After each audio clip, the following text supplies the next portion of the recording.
6:30 a.m. Visit us online at weactradio.com.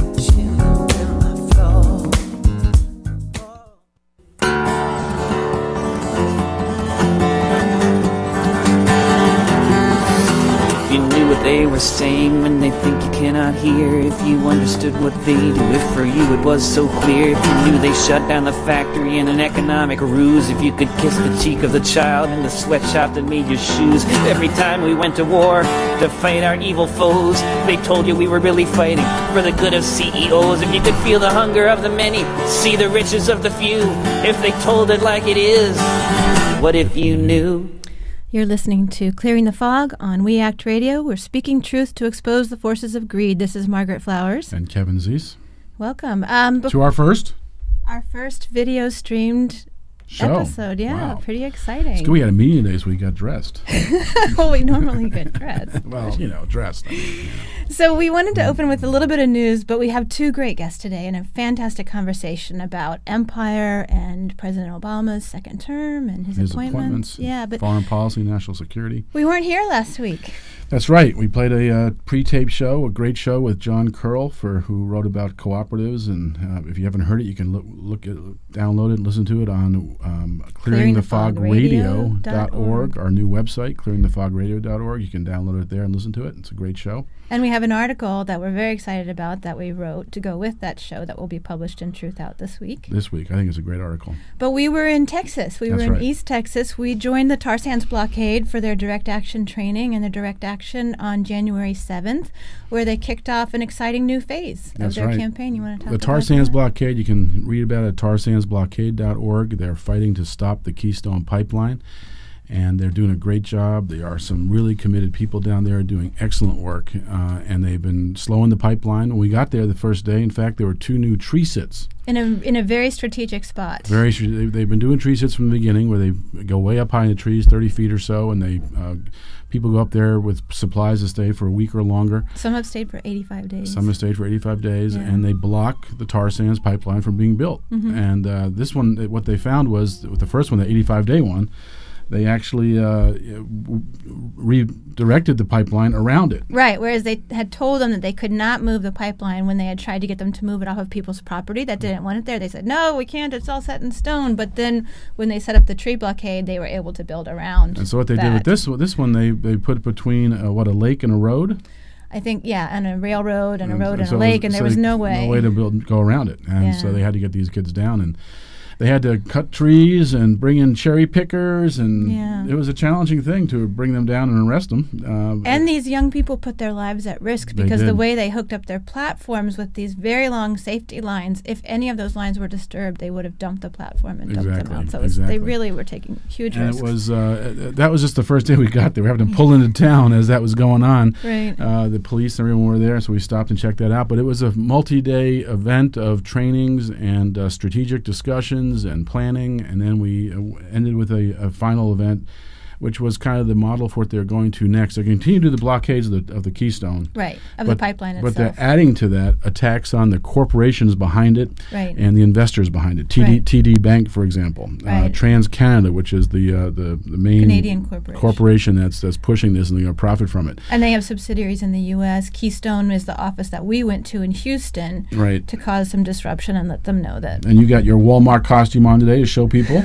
This was purchased at Walmart. In Walmart. In East I don't even Texas. remember, but it was the only place you could buy clothes that looked like you were a business person. I try to boycott. Well, I do boycott Walmart, but we really had no choice. There was nowhere else to go in East Texas at 11 o'clock at night. Not a very alive the night town. Before the event to buy a costume so you could sneak through the gates of security and get to the office. Right. And I played the role of a diversionary tactic with our friend Tariq Koff from Veterans for Peace. He did a little fainting at the security desk, and you guys got by and got to the office. And But I think what I'm excited about is this new campaign. Everybody got involved. Everybody across the nation. And that day, January 7th, when we were doing the action in Texas, there were were also actions in other areas of the country, half a dozen going into the offices and locking down. So I encourage people to go to tarsandsblockade.org, learn about this new campaign, organize an action in your community, because we really have to step up the pressure. Because Obama's going to approve this full-type pipeline. Absolutely. That's been in the cards. He approved the southern portion. He'll approve the whole thing shortly. Yeah. So let's move on to our guests. Well, we got mentioned first off the protest next week. Oh, you're right. Okay. We got Inauguration Day coming up, and there are a lot of people not very happy with Obama's first term and see his second term being just the same. Right. And so there are some protests being developed, already planned. The Arc of Justice protest after Martin Luther King's. The Arc of Justice always bends toward freedom. Right, because this is MLK Day. This is MLK Day also, and they'll be starting in Meridian Hill Park, also known as Malcolm X Park. 9 a.m. 9 a.m. Marching down 16th Street. And there'll be all sorts of issues that'll be covered with it, from the drones to poverty to military policy, torture, rendition, all the stuff that's still going on. Right. I mean, people will be protesting that. Right. And then there's a second protest. Another one that's being organized by Occupy Monsanto and others against GMOs, and they're going to be meeting at DuPont Circle at 9 a.m. and then marching down towards the National Mall from there. And if people know of others, let us know. Yeah. Contact at clearingthefogradio.org. Participate in those. Yeah. Let's get to our guests, because there are two great guests. Yes, so today we're going to be talking about Obama's second term, and our guests are Ray McGovern, who works with Tell the Word, a publication arm of the Ecumenical Church of the Savior in inner city Washington.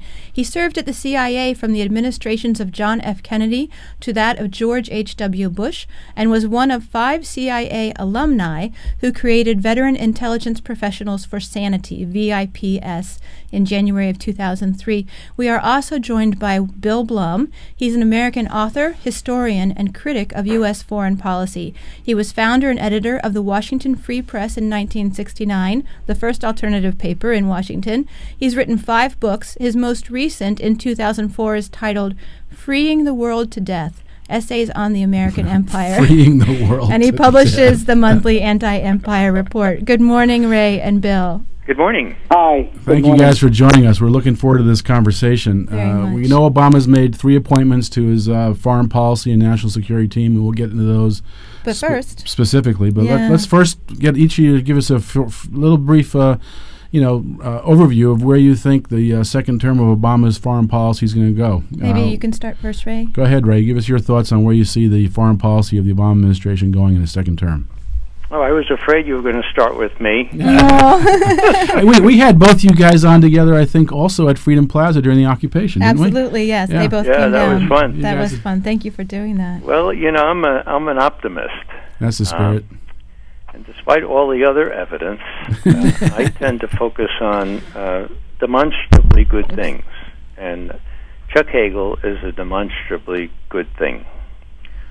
I think the U.S.-Israeli relationship cannot be overstressed as far as its importance goes.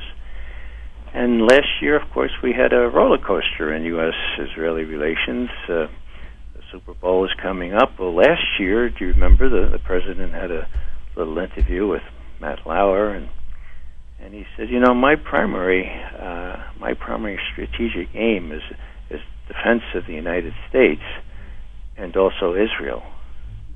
Hello, don't we get our separate sentence? Couldn't you have said the United States, period? And I also, like Israel to be safe and secure. Well, the rest of that paragraph, he said, with respect to Iran and its evil intentions, we are working in lockstep with Israel on that. Now, I don't know, Obama should know these things, but the expression lockstep comes from the prison system back in the late 19th century in this country. And most of the prisoners were black, most of the prisoners were poor, and the reason they had to march in lockstep is because they were chained and balled, like they had balls and chains, okay? And the procedure was for the one behind the other to put his right hand on the shoulder of the one before and just inch forward with the right foot and then drag this ball of chain to keep up. If you fell or if you went too fast or too slow, well, you were falling out of lockstep and the whole file could fall down. Mm-hmm. That's lockstep. That's the image that our president gave to describe our relationship with Israel. So you're feeling with the Hagel appointment a little bit of optimism over maybe moving away and having our own independent foreign policy separate from Israel. So that's a positive. Let's see what Bill Blum says. Well, hang on for a second. Let me just finish because I talked about a roller coaster here. Okay. Come along September when Netanyahu was threatening to attack Iran, and finally the president permitted his chairman of the Joint Chiefs of Staff, Martin Dempsey, to say out loud, I don't want to be complicit if the Israelis attack Iran. Whoa, that was the end of August. 2 weeks later, Hillary Clinton is saying, these Netanyahu red lines, we don't buy into that. And a week later, Obama said, I have to be on The View and some other TV programs. I'll be too busy to meet with you, Netanyahu, when you come to the UN.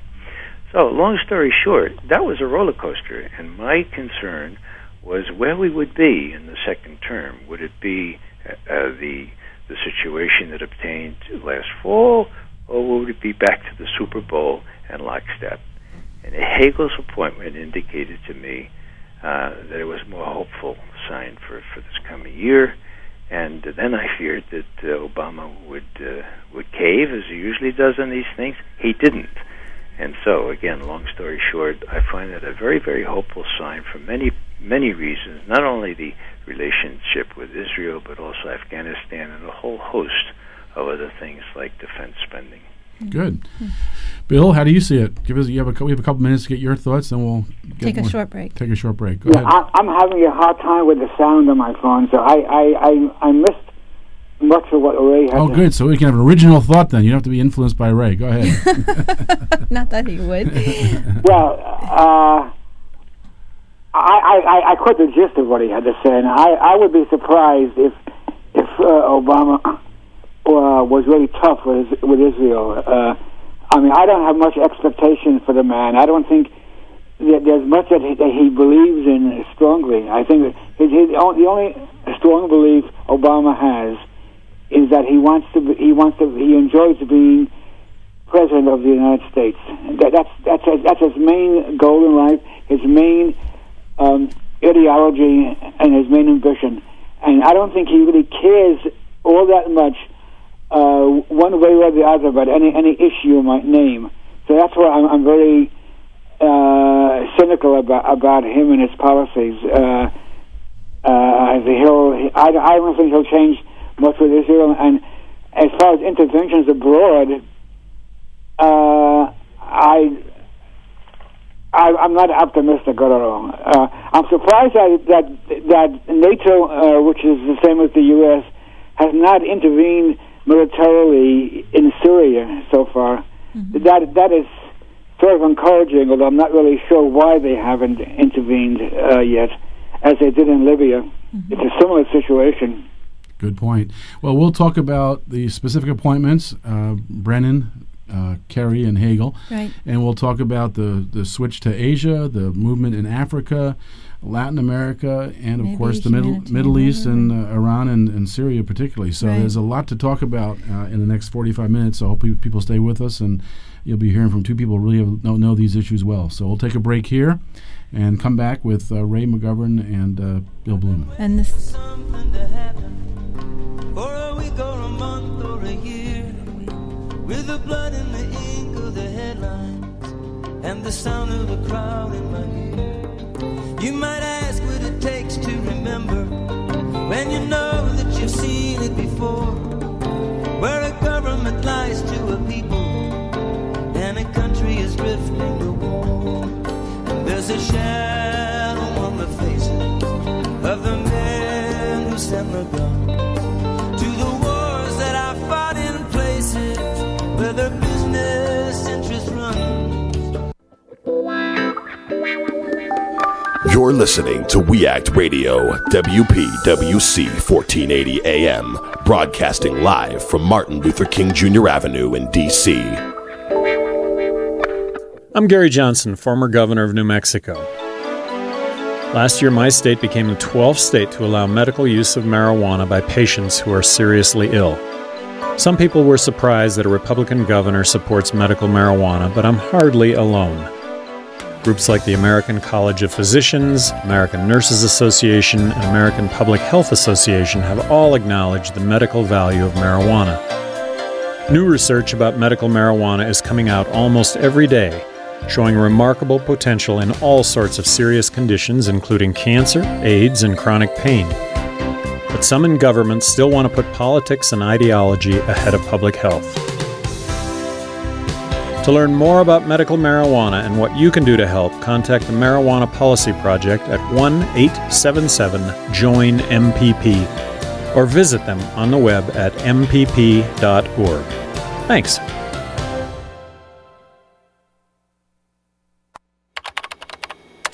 My name is Joe Thompson. I'm 29 years old and I have a career that I love as a systems analyst. Career. It still sounds cool to say that word. I never could have gotten on this path without a college degree. And if the college me were here, he'd tell you. I never would have gotten to college without Big Brothers Big Sisters. I could have ended up anywhere, on the streets even. But college? Joe Thompson? Not likely. My big brother helped me out. He taught me I could do anything, at a time when a lot of people were saying just the opposite. And to a 7-year-old, that means a lot. My big brother's name is Phil. And Phil is the reason that this 7-year-old grows up to be a systems analyst. Whether you donate money or time, you're helping Big Brothers Big Sisters help a child. And that can last a lifetime. Start something today at bigbrothersbigsisters.org. Brought to you by Big Brothers Big Sisters and the Ad Council. Hi, this is Chris Hedges, and when I'm in Washington, I don't want my news filtered through corporate sponsors. I want to hear the truth, which is why I listen to DC's only independent radio station, We Act Radio, 1480 AM, WPWC, Washington's progressive working community. We Act Radio, do something. On the radio, talk shows, and the TV, you hear one thing again and again, how the USA stands for freedom, and we come to the aid of a friend. But who are the ones that we call our friends?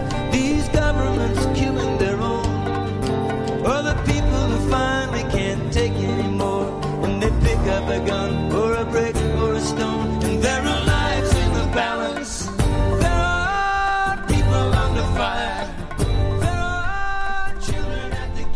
You're listening to Clearing the Fog, speaking truth to expose the forces of greed with Margaret Flowers. And Kevin Zeese as well. And this morning our guests are Ray McGovern and Bill Blum. We're talking about President Obama's second term, his appointments, and our imperial foreign policy. So if we could move on and start talking about the actual appointments, we'd like to start with John Brennan. And Ray, get your thoughts on Obama's choice of John Brennan as head of the CIA. Go ahead, Ray. Are you there, Ray? Did we lose Ray? Okay, Bill, are you there? Yeah, I'm here. Okay, Bill. while we find Ray. We'll get Ray back on. Bill, so what are your thoughts on the appointment of John Brennan to head the CIA? And what do you think this means in terms of our foreign policy?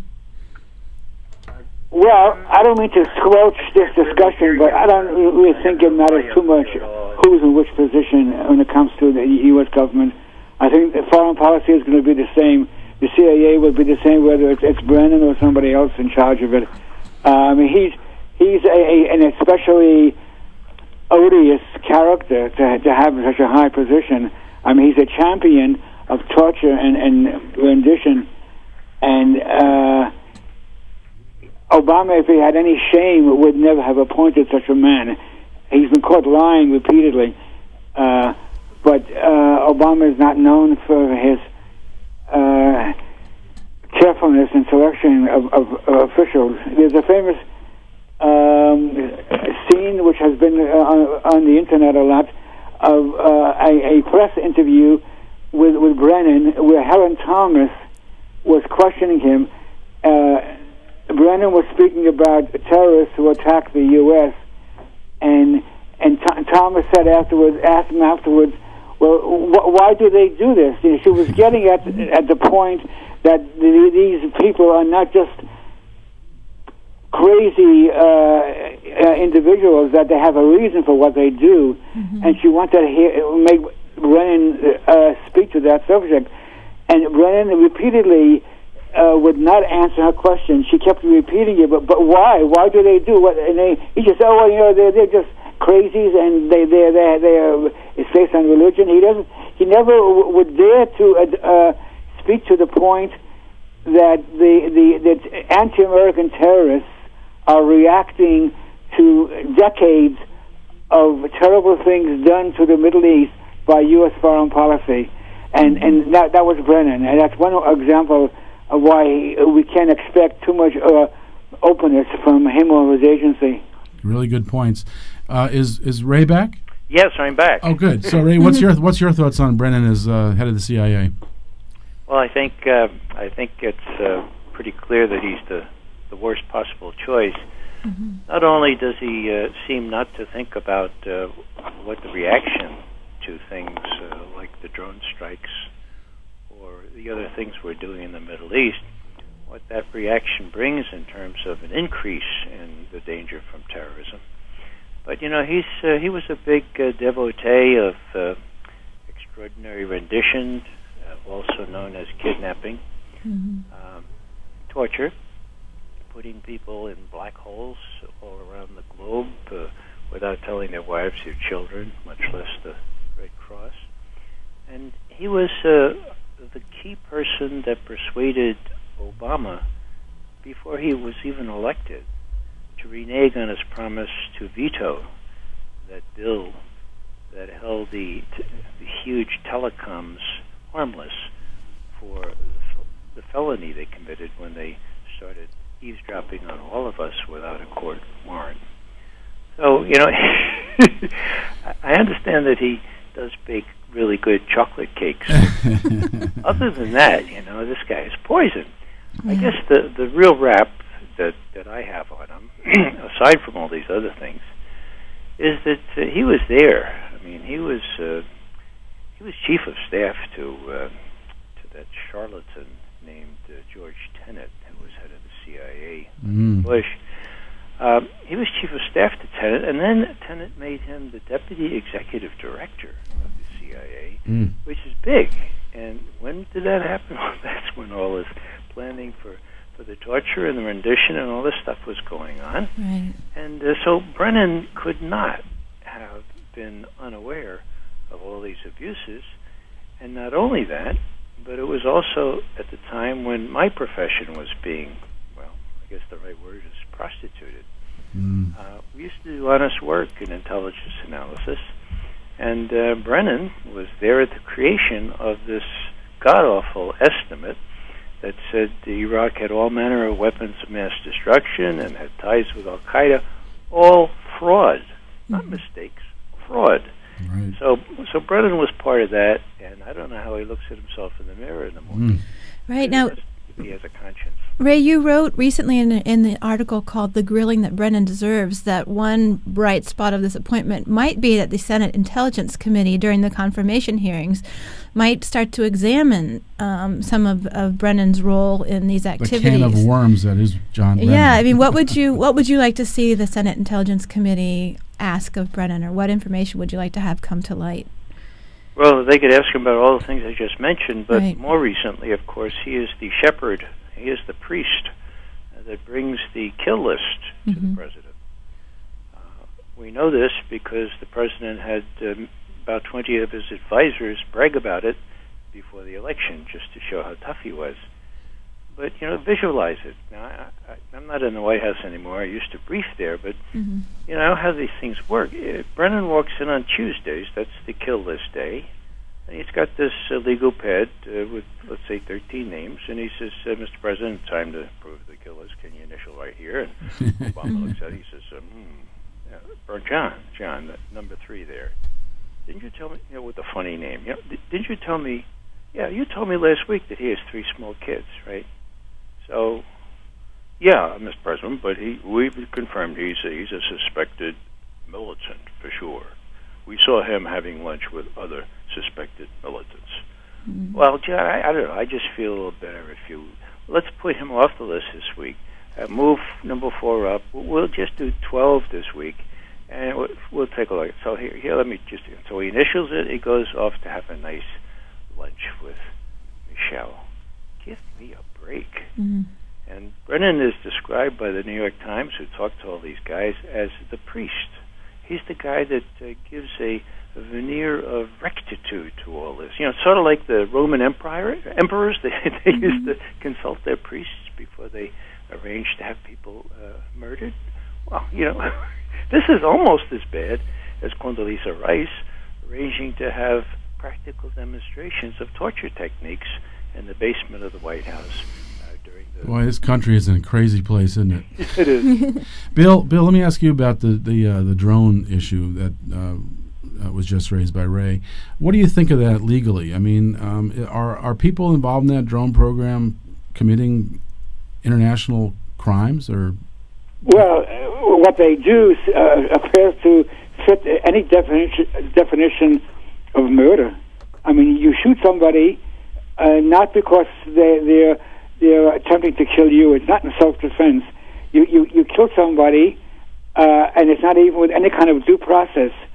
It's not even known what the evidence is, and you kill anybody who's standing close to your target, and so that the murder is multiplied. I mean, so what can you call it besides murder from a legal point of view?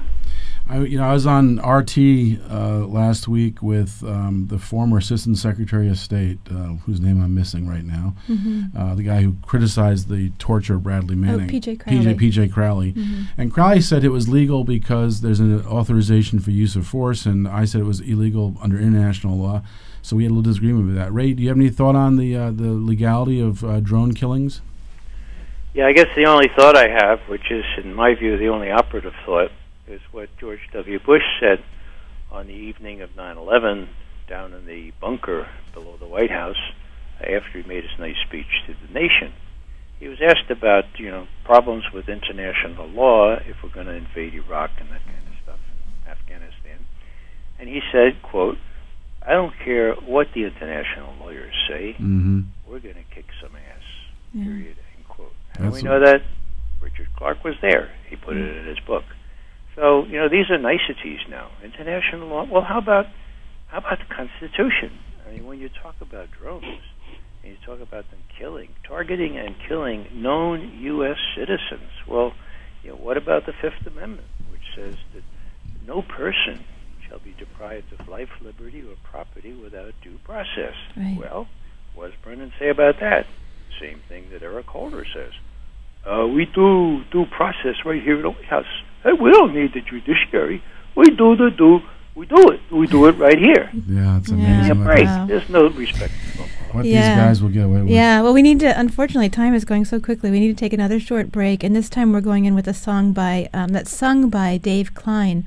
It's called Touch a Name on the Wall. I guess you could call it our summer of freedom, the year that we both turned 18. Straight out of high school, we hitchhiked all over. Man, we were something to see. That was the summer you dated my cousin, till they took us away in the fall. Now I surely wish you were standing here with me when I touch your name on the wall. You're listening to We Act Radio, WPWC 1480 AM. Visit us online at weactradio.com. Hi, my name is Mark Levine. I host the Inside Scoop on Washington every Sunday from noon to 3 p.m. on We Act Radio. I've been hosting the Inside Scoop since 2003 when I quit my job as a congressional attorney. I began on a suburban radio station in Northern Virginia. Since then, I've been syndicated nationwide. I've been on XM Sirius Radio. I regularly appear on the Bill O'Reilly Show, and I take down Sean Hannity. He says I give him a headache. So I don't just take apart the right wing, I bring them on my show. I give the debates that you want to hear when you argue with your colleagues, you know, at the water cooler, at the family dinner table, those benighted conservatives that, let's face it, we all have as our family and friends. So check out the Inside Scoop. We deal with everything: economics, law, politics. Sometimes we even have Nancy Skinner on and she makes me talk about Kim Kardashian, but I don't like that. So we have a well-balanced meal of radio for you. Check out the Inside Scoop. I'm your host, Mark Levine, every Sunday, noon to 3 p.m., right here on We Act Radio. Would you like to secure stable employment, affordable, high-quality child care, or an opportunity to serve your community through meaningful volunteer and internship experiences? If so, UPO is the place for you. Hello, I'm Andrea Thomas, Vice President of Administration and Chief of Staff for UPO. As the Community Action Agency for Washington, D.C., UPO has proudly served the residents of Washington for the past 50 years. Annually, we impact the lives of nearly 100,000 Washingtonians. 100,000 people advancing their education, securing employment, maintaining housing stability, and investing in their communities through volunteerism. Our vision is a Washington of thriving communities and self-sufficient residents. To learn more about our services and how you can partner with us or donate, visit us at www.upo.org. UPO, where we are uniting people with opportunities. Social Security and Medicare. These programs touch the lives of virtually every American family. Yet with so much misinformation out there, Americans are pretty confused about their future. You deserve the truth. For more than 30 years, the National Committee to Preserve Social Security and Medicare has been leading the fight to preserve our nation's most successful programs. Join us and find out how to keep Social Security, Medicare, and Medicaid strong for all generations. Learn more online at thetruthnow.org. You're listening to We Act Radio, WPWC 1480 AM. Now get out there and do something.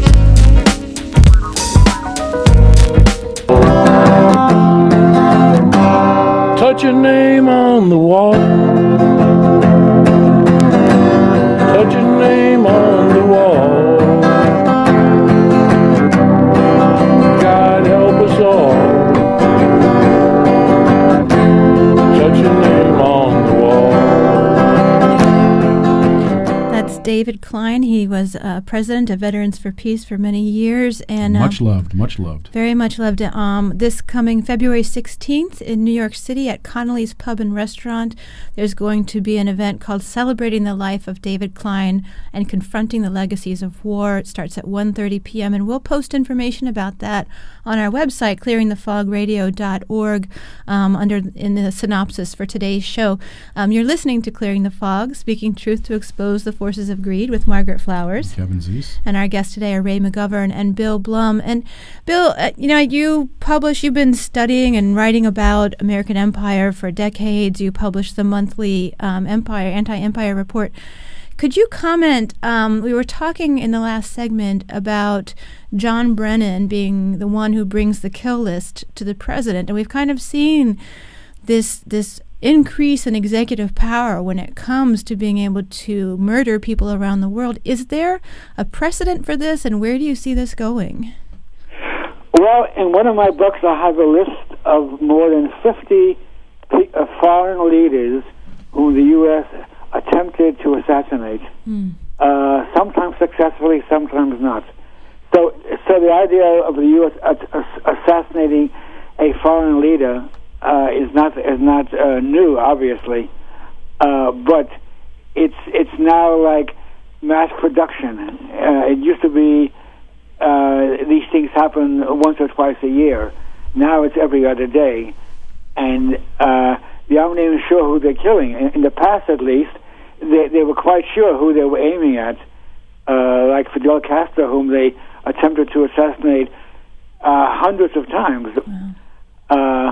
So this is quite a step forward. Just they choose targets who are not even that important. In fact, one CIA official I read the other day was saying, "Yeah, sure, we just killed the number 4 in Al Qaeda, but the number 4 in Al Qaeda is not like what was a few years ago, because we killed all the ones above him already. So what's left now is number 4. It's not quite as important as number 4 was, say, 5 years ago. Right. Yeah, high-tech military seems to be, robotic military, and it'll be interesting when the drone efforts, killings are used against an elected leader. Mm. Right now they're using it against so-called terrorists, but what happens when it goes happen to be women and children? What happens is Chavez or the next Castro? Right. That down the road is not out of the question. What I want to talk about with both of you is the U.S. foreign policy is in massive change right now, as far as I can see. Obama's shifted massive numbers of troops to Asia, in the Asia pivot. There's talk about an authorization of military force for Africa. Mali's in the news now, and Obama's planning on putting lots of troops in Africa. You have the whole Latin America still has kind of gotten away from the empire in many countries, and then, of course, the Middle East continues to bubble over. Let's take that apart. What's going on in Asia? Why is the United States moving so many troops to Asia? Why don't we start with Bill this time? We start with Ray every other time. Let's give Bill the first shot. Well, I've maintained for a long time that to understand U.S. foreign policy, one must begin with a very simple premise.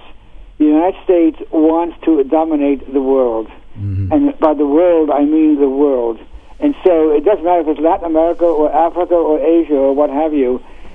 Each is part of the same, is a piece of the same puzzle. We turn our attention to anywhere where we don't have full control, and Africa is probably the prime example of that. We've been trying for a long time to establish bases in Africa, and haven't had too much success. We have many more bases elsewhere in the world, and so this is a long-running desire on the part of the powers that be to expand into Africa, and so one should not have to examine each part of the world and say, well, why is the U.S. looking to expand there or dominate there, and then turn to another part of the world and ask the same question. There's one world and one question. The U.S. is attempting to dominate the entire world, and they don't feel safe otherwise. Especially with Asia, with China, the economy growing quickly, and this year they eclipsed us on industrial production. I think the predictions are 2020 they'll eclipse our economy. Ray, what do you think is going on in China? Is this a setup for a war? Is it intimidation? Why are we moving so many troops into Asia? Well, I think, Kevin, that we've got the typical characteristics of an empire here. Mm-hmm. I like this definition of an empire.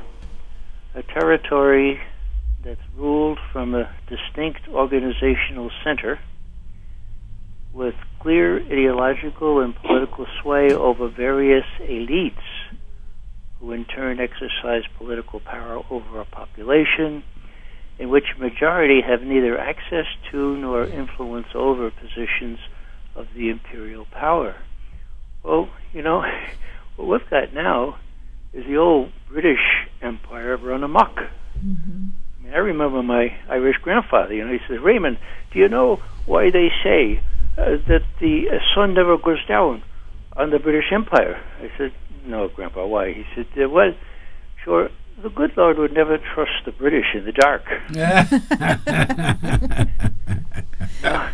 And of course, the American Empire is many times over. Makes Britain look like at the height of their power. So who's going to trust us in the dark? And Africa. Well, there's a really good example. Now, there's oil in Africa, right? There sure is, and minerals. Sales galore. I mean, you can sell a lot of arms in Africa, and so we have an African command. That's right. Guess what? It's in Stuttgart. Stuttgart? Why?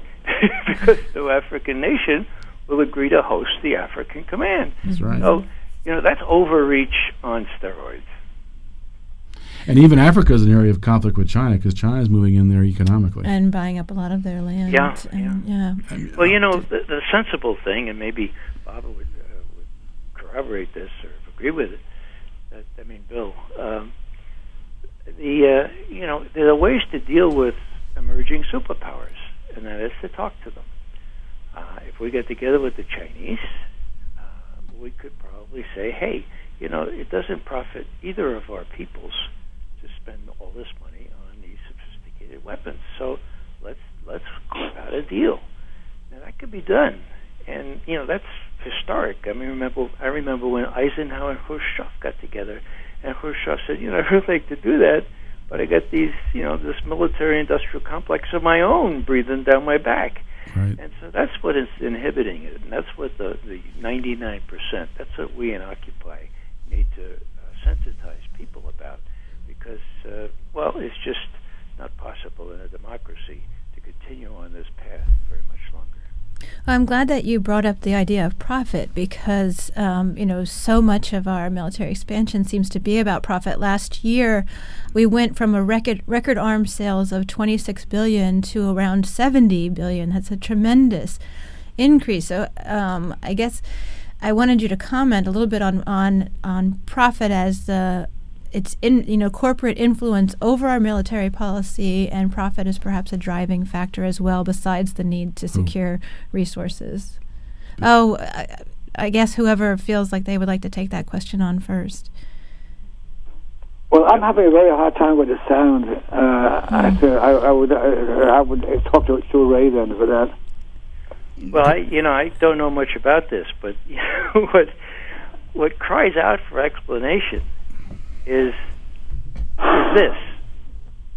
Take Brennan, for example, pressing for drone killings, alienating a population of 175 million in Pakistan, a place with nuclear weapons, a government that's increasingly endangered by real militants. Now, is he so stupid? That's the way we say it in the Bronx. Stupid? Huh? Or do we have to conclude that he's at the beck and call, like most of the other people in high office, of the arms manufacturers? Because cui bono, who is it?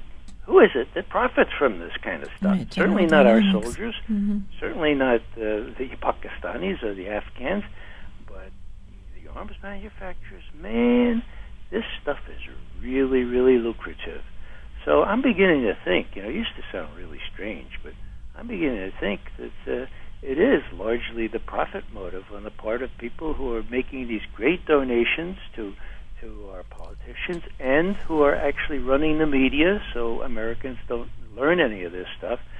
I'm beginning to think that, wow, as outlandish as that sounded years ago, what other explanation is there for this kind of activity? Well, to add to that, you must keep in mind that many executives go back and forth between high positions in the private sector and high positions in the government, state and the DOD. So it's the same people often going back and forth and making decisions about the use of force and the purchase of weapons. No question. The revolving door in Washington is definitely in the military. But as far as other motivations go for all our wars, you have to place some weight upon ideology. Most Americans, and certainly most Americans in high positions in the government, really believe that we are God's gift to the world. That's right. And they believe in American exceptionalism.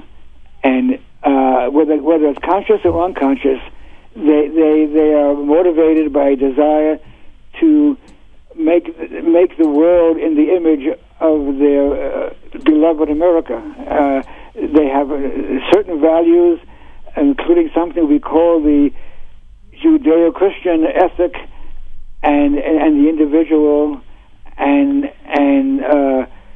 the profit motive. These are all items in our ideology which we like to export to the world. Right. Wow. Right. We have to take one more last short break, and we're going to play War. What is it good for? Nothing. Absolutely. Absolutely nothing. That's right. Yeah.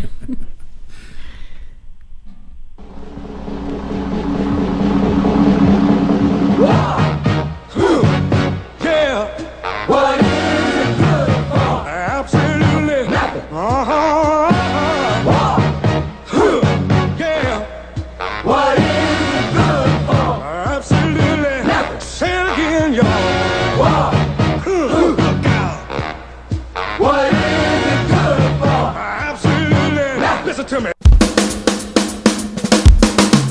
You're listening to We Act Radio, WPWC 1480 AM.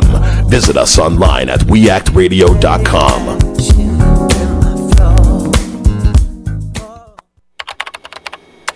My name is Joe Thompson. I'm 29 years old and have a career that I love as a systems analyst. Career. It still sounds cool to say that word. I never could have gotten on this path without a college degree. And if the college me were here, he'd tell you. I never would have gotten to college without big brothers, big sisters. I could have ended up anywhere, on the streets even. But college? Joe Thompson? Not likely. My big brother helped me out. He taught me I could do anything, at a time when a lot of people were saying just the opposite. And to a 7-year-old, that means a lot. My big brother's name is Phil. And Phil is the reason that this 7-year-old grows up to be a systems analyst. Whether you donate money or time, you're helping Big Brothers Big Sisters help a child. And that can last a lifetime. Start something today at bigbrothersbigsisters.org. Brought to you by Big Brothers Big Sisters and the Ad Council. I'm Gary Johnson, former governor of New Mexico. Last year, my state became the 12th state to allow medical use of marijuana by patients who are seriously ill. Some people were surprised that a Republican governor supports medical marijuana, but I'm hardly alone. Groups like the American College of Physicians, American Nurses Association, and American Public Health Association have all acknowledged the medical value of marijuana.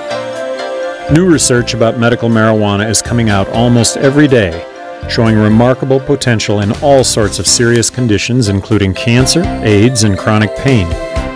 But some in government still want to put politics and ideology ahead of public health.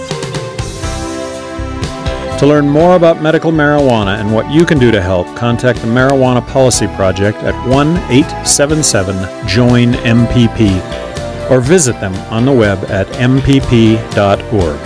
Thanks.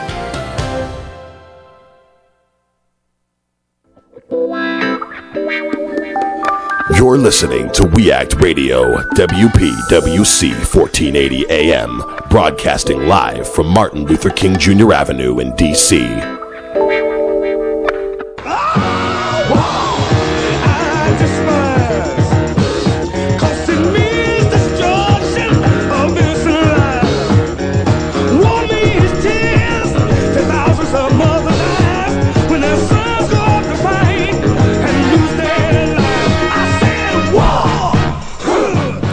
Listening to Clearing the Fog, Speaking Truth to Expose the Forces of Greed on We Act Radio with Margaret Flowers. And Kevin Zeese. And our guests are Ray McGovern and Bill Blum. We're talking about Obama's second term, U.S. foreign policy, empire.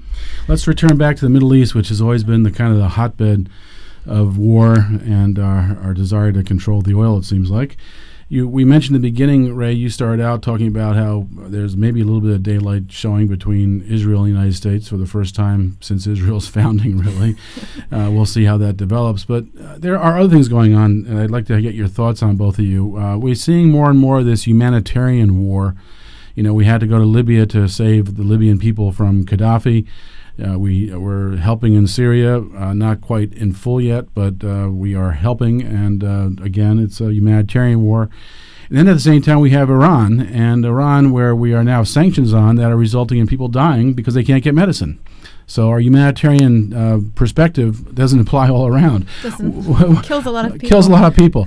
Bill, let's start with you on this. What do you see happening in the Middle East, and what do you think of this humanitarian war mentality? Well, whenever you use the expression humanitarian war or humanitarian intervention, you must make sure it's understood that it's in quotation marks. Those are not really seriously followed by the U.S. government. You can't be bombing people every day of the week and call it humanitarian. And that's just an excuse they give. In Syria, we are helping the rebels in various ways. Not yet quite as much as in Libya, where we took part in NATO bombing almost daily for 7 months. That was also called humanitarian. 7 months of bombing. In Syria, I'm just waiting to see what happens. I think it's because the fact that the so-called rebels are so filled with jihadists. It's becoming so obvious that even in Washington can't pretend that they haven't seen that. In fact, both Obama and Mrs. Clinton have made remarks along those lines to show that they were aware that we are fighting on the same side as the terrorists. So that's probably the main reason the U.S. has not intervened quite as openly and physically as in Libya. It could be like it with one of those situations in Syria where we've recognized that if we change, Assad leaves, the government that comes in is no better, so it's better to have the two sides just continually fighting each other in the country in a civil war and destroying itself. That might be the better option from U.S. foreign policy perspective. And what about the role that Russia plays in Syria? And Russia, and that causes the big chessboard to come into play. Ray, what do you see happening in the Middle East? And give us a little thoughts on Iran in particular. Well, let me address this humanitarian thing first. Great, thank you. It's been 65 years since our, quote, humanitarian, end quote, policy has been put into place. This was 1948, after World War II. And here's the first policy paper from the State Department Policy Planning Council, written by George Kennan. I'll read just a couple of sentences from it. We have about 50% of the world's wealth, but only 6.3% of its population. Our real task in the coming period is to maintain this position of disparity. To do so, we will have to dispense with all sentimentality and daydreaming. We need not deceive ourselves that we can afford the luxury of altruism. We should cease to talk about vague, unreal objectives such as human rights, the raising of living standards, and democratization. The day is not far off when we will have to deal in straight power concepts, end quote. So much for humanitarianism. Wow. The deal is where the natural resources lie. We have control of maybe not quite 50% now, but we have a disproportionate share. The policy is aimed at keeping that disproportionality in place. And what do you see happening in Iran? In Iran, I think that the heat is off. I think that Chuck Hagel is smart enough to realize that he doesn't want to be part of any Secretary of Defense that will send our troops into a fool's errand that would make Iraq look like a volleyball game between Mount St. Ursula and St. Helena's High School. So we'll just keep on the path of weakening them with the sanctions. Well, that's my question, is that unfortunately I think that when we impose sanctions on a country, it makes it more palatable to the American people, but the overall effects are almost as devastating as if we had just gone in and started bombing them. I wanted you to comment a little bit on that. They're worse. And what do you think Hagel... There were sanctions are weapons of mass destruction. Yeah. Right. I mean, you look at what we did to the Iraqi children below the age of 5. That's right. 500,000 of them murdered by our sanctions. Secretary of State said, that was worth it. Mm-hmm. So, sanctions are not only illegal, a violation of international law, but they're also, if you care about humanitarian things, they're indefensible, and they're weapons of mass destruction over the longer run. So, we need to do what we can to stop that. Bill, what's your thoughts on that? And also, you've been following this for so long. What do you think of the evolution of John Kerry from an anti-war activist to Secretary of State with chairing foreign relations and supporting all sorts of wars in between? Yeah, I didn't hear what Ray said. I'm sorry. It sounded very bad. But Kerry he's a mixed-up guy. I don't think he really has clear and strong opinions on foreign policy issues. I've written about him and some of his contradictions. But he probably is not as much of a hawk as someone else Obama might have appointed, if that means anything. I mean, the question is, does the policy come from the Secretary of State or from the White House more, or the CIA? But insofar as it comes from the State Department, I don't expect much of a change in the person of John Kerry. I'd be very surprised if he cut back on the war talk or on the intervention talk. Yeah, seems very malleable, and there's no doubt the State Department is probably the weak sister of the CIA and the Department of Defense. Ray, you've been in D.C. for a long time. You've probably seen John Kerry evolve. What's your thoughts about Kerry as Secretary of State? Well, I agree with Bill. He's better than what preceded him. But he's a wuss, you know. To put it simply. And maybe that would be good, because I think Hagel can run circles around him. And if Hagel says, under no circumstances am I going to wage war in Iran, Kerry says, oh, yeah, I think you're probably right about that. Maybe, just maybe, Kerry will revert to how he was before he became what he is now, if you follow me. That'd be a shock. Well, getting back to kind of the CIA and Iran, I mean, there was a march towards going to war against Iran back under President Bush. And can you tell us a little bit about what happened to prevent us from actually going into that? And do you think that will happen under John Brennan? Well, that's a good question, because, when I was prepared to throw out the whole CIA, baby and bathwater, I was surprised by some top leaders of our government who picked Tom Finger from the State Department to lead an estimate on Iran nuclear.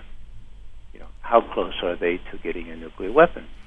And after an honest assessment, as distinct from the one earlier on Iraq, the intelligence community concluded unanimously with, as they put it, high confidence, that Iran stopped working on a nuclear weapon at the end of 2003 and had not resumed work on that. Now, Hagel knows that. Hagel's been co-director of the President's Foreign Intelligence Advisory Board. So next time someone like Kerry is told by AIPAC or somebody else, we have to zap the Iranians before they get a nuclear weapon, Hagel's going to say, hey, John, did you know that the intelligence community unanimously said they weren't working on a nuclear weapon? And so, maybe I'm a little bit too optimistic, but I think there are signs of progress there, signs of hope, actually, that were not there before the second term. Well, that's a nice way to end the note, as we may end. Let me just also remind people that on Inauguration Day next week, there's also 2 protests. That's right. On January 21st, there are going to be people coming to Washington for the inauguration of President Obama, but it's the same day is also Martin Luther King Day, and some people are not so pleased with President Obama's past policies and what they see happening. So there are 2 protests we want to let you know about. One is called the Arc of Justice. It's meeting at Malcolm X Park, otherwise known as Meridian Hill Park, at 9 a.m. on Monday, January 21st, to march down 16th Street to end drones and militarization. There's also a protest beginning at DuPont Circle, also at 9 a.m.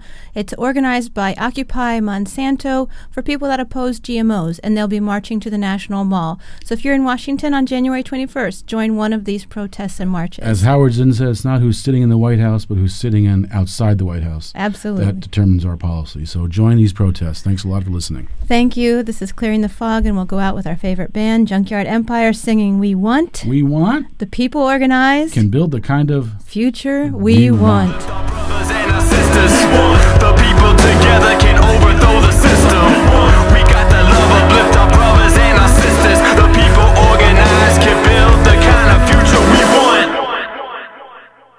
This is Margaret Flowers. And I'm Kevin Zeese. Join us every Monday morning at 11 a.m. for Clearing the Fog. Speaking truth to expose the forces of greed. Start the week with your eyes open. The fog. The forces of greed that spin news stories for the benefit of the 1%. Each week we feature guests who are working to expose these truths and offer real solutions to the current crises we face. Knowledge is power, and with knowledge you will be empowered to act to shift the power to the people. Monday mornings at 11 a.m. on weactradio.com or 1480 a.m. You're listening to We Act Radio, WPWC 1480 AM. Visit us online at weactradio.com.